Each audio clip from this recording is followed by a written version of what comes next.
I read the book, it was begging to be a film noir. It just had that sense of paranoia and a darkness, just like the old film noirs did, but I didn't want to do something that was derivative. So we used different shutter angles, so you get an odd streaking in the picture, motion effects, speeding up and slowing down time, a vibration effect, a camera shaker to get that nervous, you don't know what's going on feel. You can see what's inside the character's mind by looking at the visual style of the film.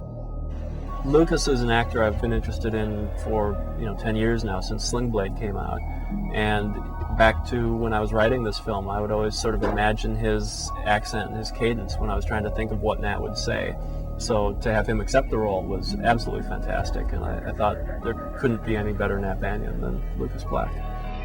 Lucas is basically raw talent. There's nothing he can't do. He was a joy to work with. He did everything we asked him. He would work 17, 20 hours a day. He would get into freezing cold water. It didn't worry him. He'd just do it. He was just as much as we could have dreamt for, really, as a lead in this movie. Herman Finch is sort of in a rut, and having Nat show up and having Nat be somebody that he sees sort of like the son that he maybe doesn't have inspires him to want to fix up the motel and to try to get some new business from the new Indian casino that's open down the road. I've never done work like this before.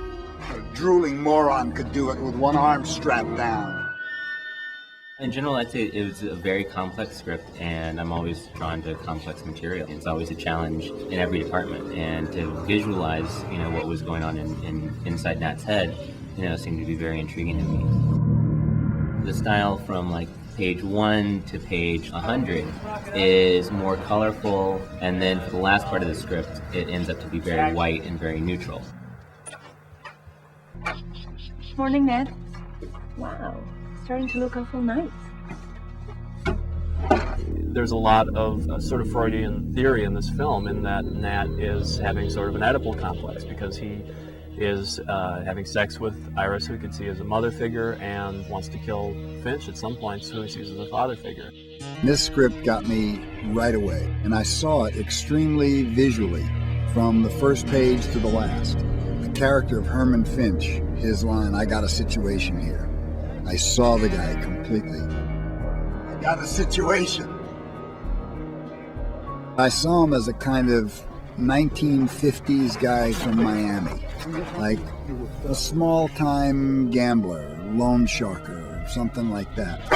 It would not be wise for you to come around here looking for favors. To Nat, it seems like a lot of people in the town are maybe afraid of Herman, or maybe owe him something. Hey, fuck with, I resent that. It's nothing. And that's one of the things that makes Nat uncomfortable, is that he does respect Finch, but he's also concerned about the way that other people in town seem to have a fear of him. Here. Through chlorine and shit. We want to be on his side, for instance, like in some of the scenes in the beginning where he's getting out of the hospital and the music is sort of very warm, and he's maybe making a new start. And then as the movie goes on, we want to have less ability to be on his side. Until the title, not only have I been a Nine Inch Nails fan forever, but specifically the work Charlie Clouser had done on a lot of remixes that I had heard was so trippy and intricate that I thought he'd be perfect for this film. And it worked out that he was. I think the basic instrumentation on this score is, I call it front porch instruments, like acoustic guitar and the steel guitar that we were just recording, and Aphex Twin and Autechre type of what I would call glitch rock elements, where it's ultra programmed electronic music that is even programmed to the point of sounding like the computers are actually malfunctioning and stuff.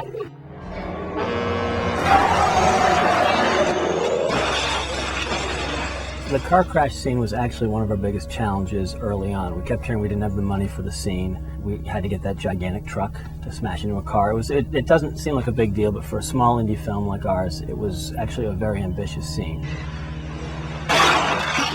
One of the things I'm most proud about with this film is that we shot it for way under $5 million. And this film looks like a $12, $15 million movie. It really does. There's no question. We have got incredible production value, and people will see that.